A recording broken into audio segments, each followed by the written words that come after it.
weightlifting, muling masisilayan ng mga sports fans ang presensya ni Filipino weightlifting icon Heidelin Diaz ngayong target itong bumuhat sa magaganap na 33rd Southeast Asian Games ngayong Desyembre sa Thailand. Para sa detalye, narito ang report ni Paulo Salamati.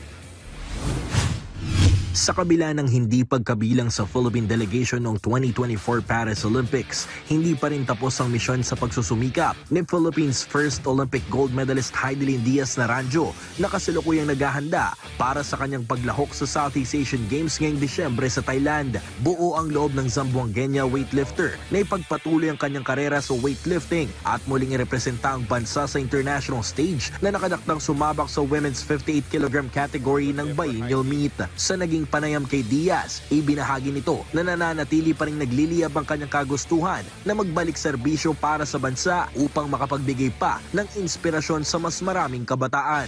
Maglalaro po ako sa SEA Games ngayong December. Pero again, depende sa Philippine delegation. Pero maglalaro po. Actually, I'm preparing for SEA Games. Yung inspiration, bumabalik ako parati sa why.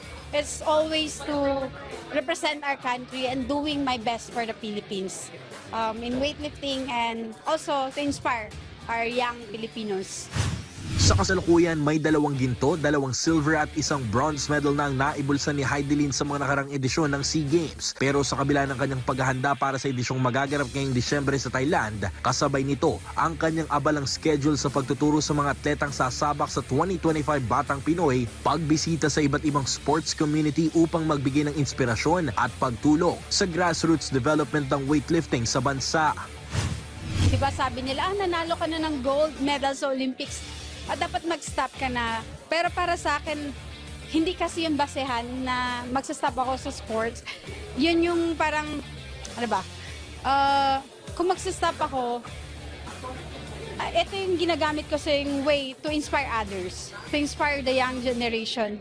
So for me, I'm still there to give influence or inspiration sa mga young Filipinos and young lifters. Kaya nandito pa rin ako. Aminado naman si Diaz na nasa 70% pa lamang ang kanyang kondisyon, kaya isinasabay na niya ang kanyang pagtuturo sa pag-ensayo sa mga kabataan. Paulo Salamati para sa Atletang Pilipino, para sa Bagong Pilipinas.